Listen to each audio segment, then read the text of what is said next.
By now you must all be familiar with Samar Alarkar. He's a reporter, writer, author of Nirvana and the Rain Tree, and a Married Man's Guide to Creative Cooking, on which he's going to enlighten us more today. He is also the editor of indiaspend.org. I read in Herald today that our Herald Daily has tied up with India Spend, something new developing, and a lot of illustrious achievements. But today he is going to tell us about why the Indian men must learn to cook. And considering that I can only fry an egg and make a cup of noodles, I think I should be on the front row. Over to you, Samar. I've given this talk before, and I often have a lot of tittering in the audience whenever I talk about making a point for why the Indian man must cook. Let me start off straight away by saying that I did not always cook. I cooked out of necessity. I did not cook because I wanted to. I started my career as a newspaper reporter, and I was not paid a whole lot of money. And by the 20th, I would run out of money. That is when I started cooking, because it was either eating oily rubbish in iffy bars or going hungry. So I decided to learn to cook. So can we just start off? So I just want to give you an idea of what can happen at the pinnacle when men decide to make cooking more than a hobby. This is something that Nathan Myhrvold said. Now Nathan Myhrvold, in case you're not familiar with, was the Chief Technology Officer for Bill Gates. And he, of course, like many other people, went on to become a millionaire. What he did was to write a book called Modernist Cuisine. This was something that he had, in a sense, indulged himself. And when this book came out, there was no publisher that was willing to publish this. It was essentially a scientific exploration of food and how it's cooked. So finally Nathan went ahead and published it himself using the best, thickest, glossiest paper that was possible, and finally sold the book for the equivalent of about 40,000 rupees. And he ended up making $5 million on that book. So it was a huge success. I think the most profitable cookbook that was ever made.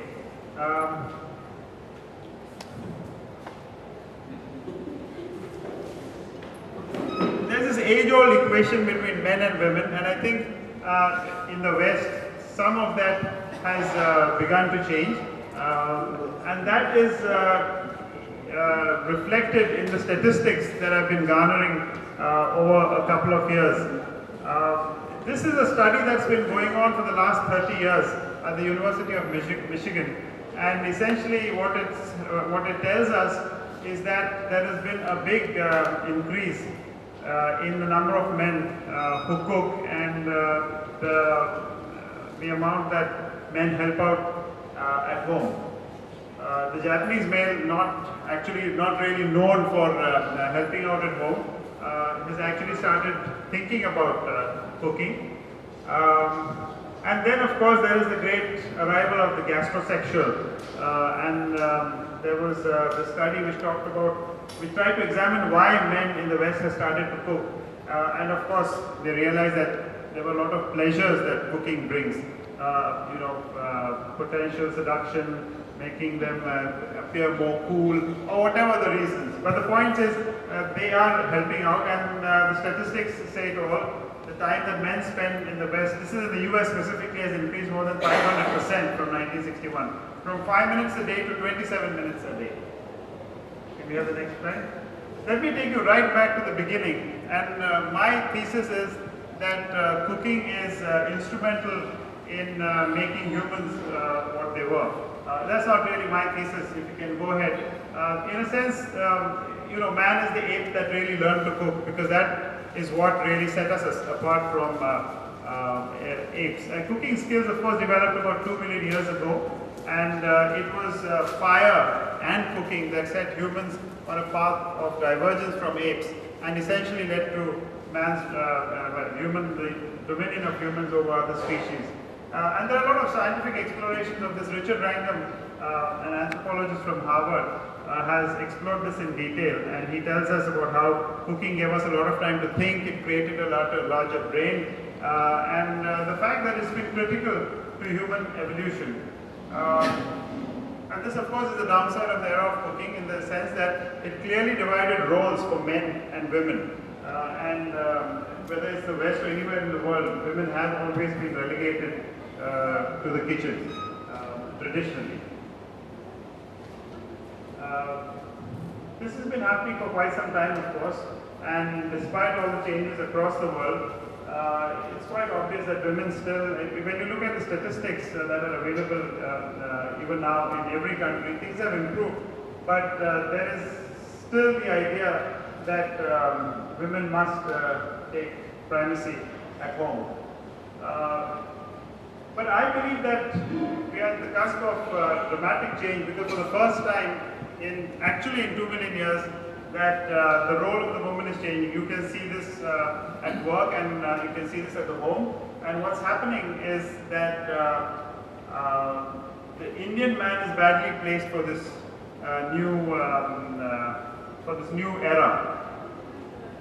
Now, these are statistics that have been popping up frequently, and I think it's pretty clear, even anecdotally, and the reactions I get whenever I talk about this, that Indian men really don't do too much at home and don't expect to do too much at home. So these are the latest statistics that came out this year, and Indian men are, well, no surprise, the bottom of the pack. Even countries like Japan and Turkey, which are not really known for female emancipation, at home at least, the men spend more time than Indian men do in the kitchen. Even South Africa, where women aren't really doing particularly well, they do pretty much better than the Indian man, of course. And women, of course, you can see the disproportionate amount of time that the Indian woman spends in housework. Go ahead, please.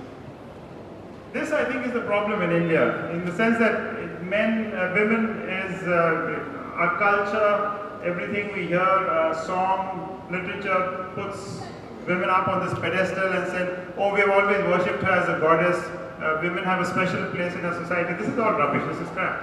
Because what we do is we make a woman a symbol. And beyond that, we don't do really too much. We don't actually ask the woman what she wants.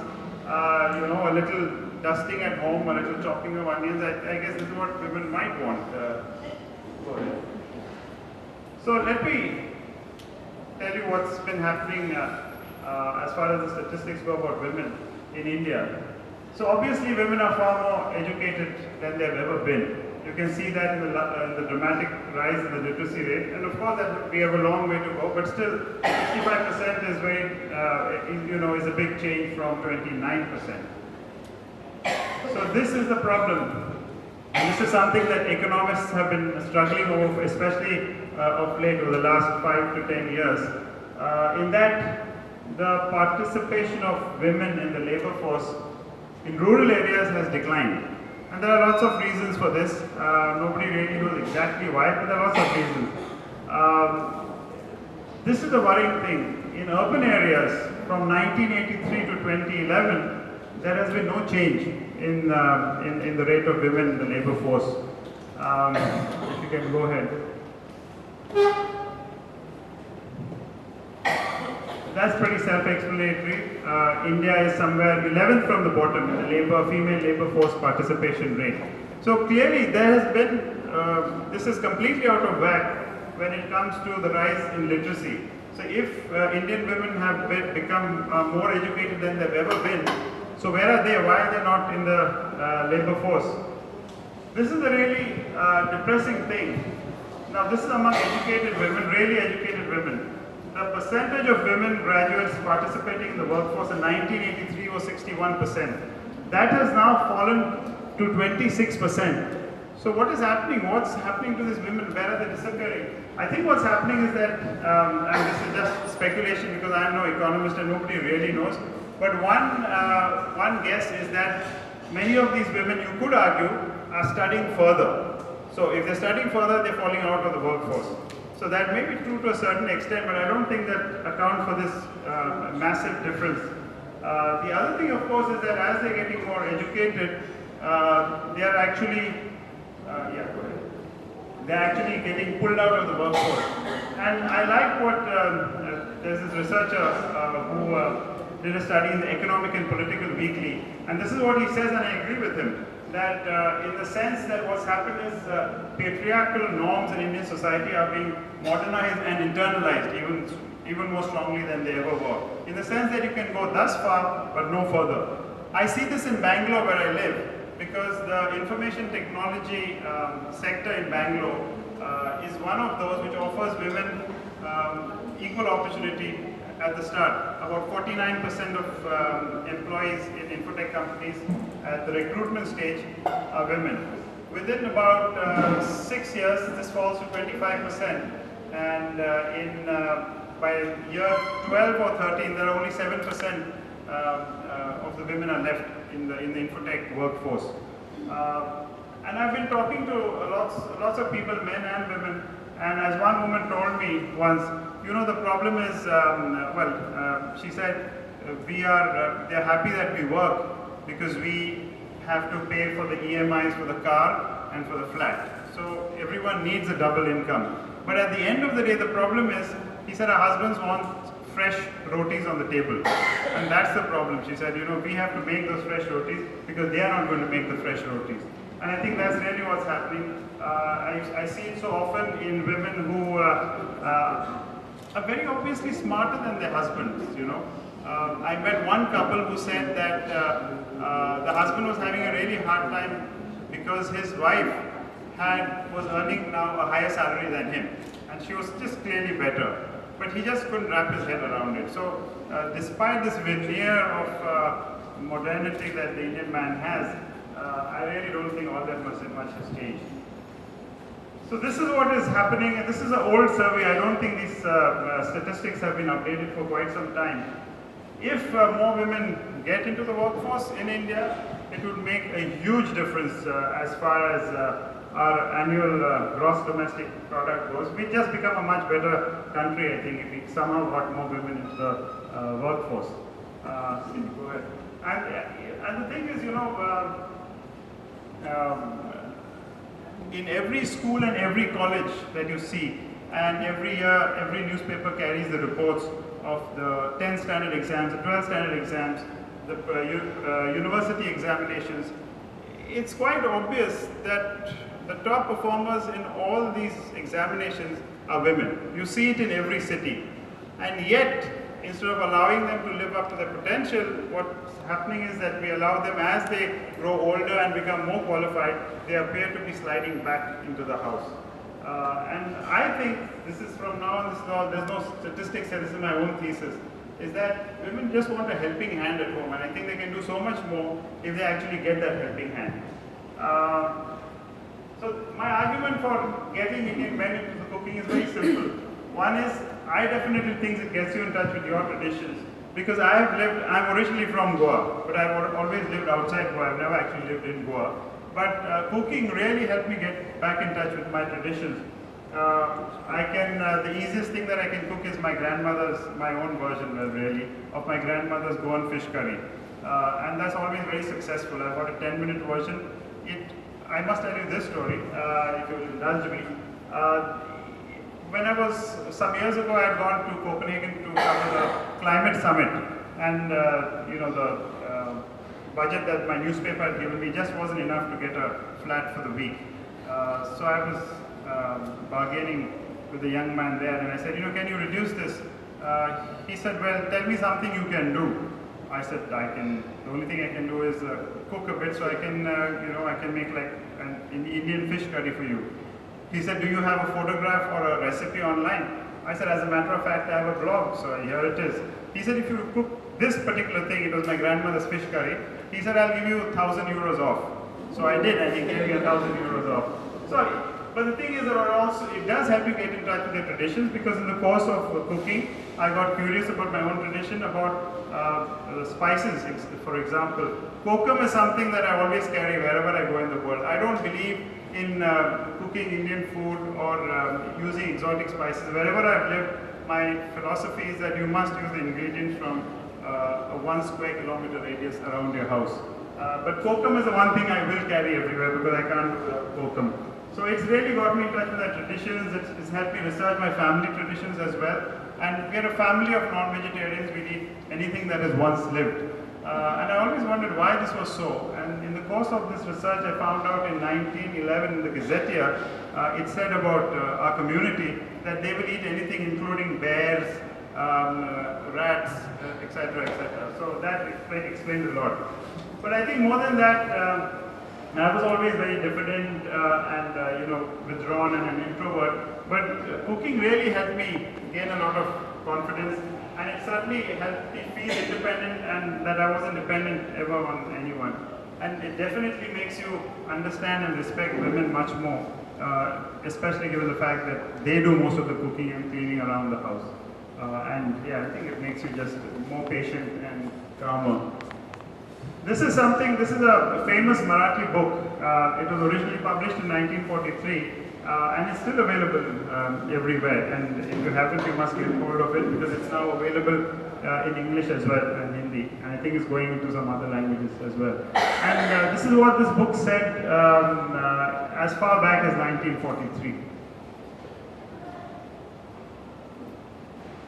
So here's the thing that I get asked, I added this on because I get asked this very often, saying, but the best chefs in the world are men. You know what, that is true, and that doesn't really matter because this is again a male domain.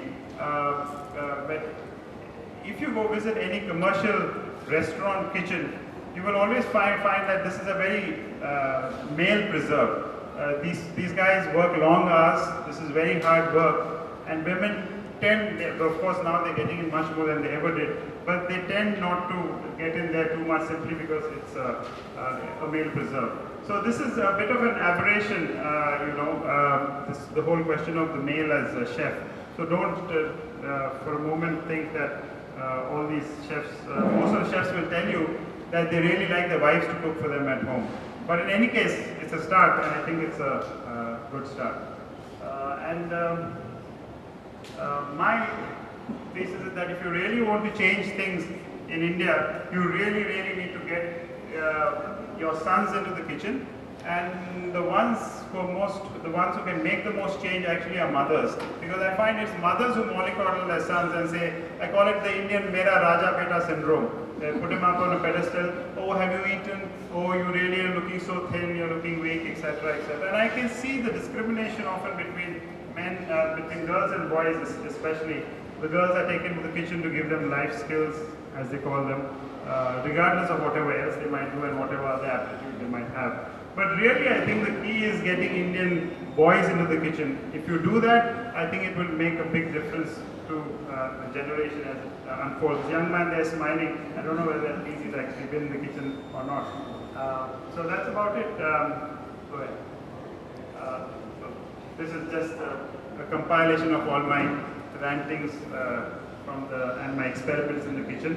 I think there are a few copies outside. Just a little plug for my book. Thank you very much. If you have any questions, comments, I'd be happy to take them.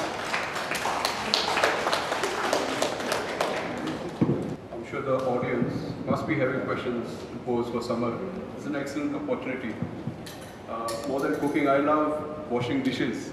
I go to the sink when there's a sink full of dishes, and I slowly wash each dish with great perfection. And my wife doesn't quite like that. She tells me, go away, this is my domain. Our kitchen is very tiny, so... but I would love to learn. I always tell my wife that our two sons must be taught to cook. Because in the 2 years that I spent in Dubai, I couldn't cook. So we had to spend a lot of money eating outside, and we could have saved a lot. And when my roommate, he did cook, I was reduced to just chopping the onion and tomatoes and potatoes, which is also fine. I think chopping food, washing dishes is like therapy. It allows your mind to float away while your hands are doing something, continuously. I love it. Questions, please?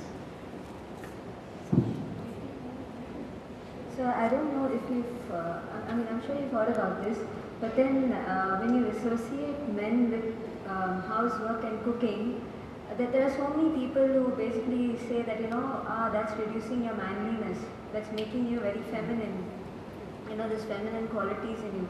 So what do you have to say about that? There's so many people who say that. Let me tell you, there's nothing feminine as such about cooking. It's actually, in fact, it reduces your manliness if you don't treat your partner right and if you don't help out in the kitchen. My view on that is that is what makes you less manly and makes you less capable of doing things than helping out in the kitchen. But the point is, help out. Cooking, in a sense, is just a metaphor for what you should be doing at home. I did tell my wife that I wanted to take up cooking classes, and she reacted with outrage, and I sensed that it was also a feeling of, is my food not good enough for you? Maybe she felt hurt in that sense, but I said, it's got nothing to do with you. I love your food and I love you, but I also need to learn to cook. I can give you one more reason. I am a very busy professional, as my husband is. Maybe I'm more busy than him. So, till our generation, we had a lot of household help. None of us, both of us don't cook, so we have a lot of help because we believe in, you have to have time if you are so busy. But then our sons are not going to have that, because now this daily household help, that kind of a help is going to become very expensive and probably not available anymore. So that's also one reason why our sons should also be in the kitchen as well as our daughters. I completely agree. There's someone back there. I love putting in these little asides. We had this, a cook, you could say a manservant in my childhood. His name was Pedro. He belonged to the Gauda community in our village, and he cooked the most excellent dal and fish curry, and my father loved him very much. And one of the reasons we loved him was because he was also an expert, he could chop up pigs. So he would slaughter the pig and give us the poscotto. The poscotto is the pig's bladder, which he would inflate and turn into a football for us to play with. I know it sounds a bit gruesome, but no, that's the way it is. Actually, this whole divide has come about, this great gender war, that I'm a man and you are a woman. But otherwise, the truth is that each one of us is feminine and masculine within us. But human beings, we've become so divided over the ages, right? So keeping that apart, my question is, what do you do with the men, so-called men, who are already embedded in that traditional mold now?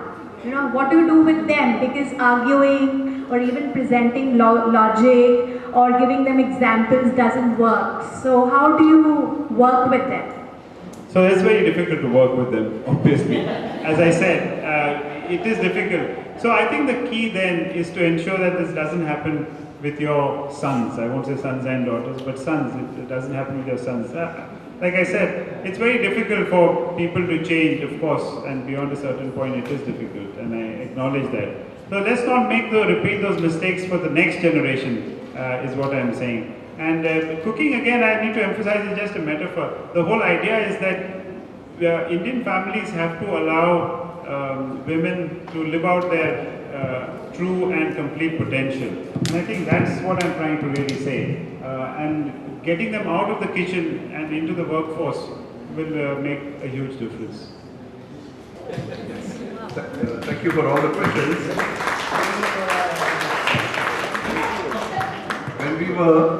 When I was in the hostel at engineering college, we had to cook something which is called masala. So we crept into the window of one of our roommates, and we managed to find bottle, and we added it and cooked it all up. And we were horrified at what turned out. We had actually put Nescafe instead of the masala. And in another tragic instance, we used oil for our frying of the fish, but it turned out to be perfumed hair oil. Ghastly, right? Thank you so much. Thank you.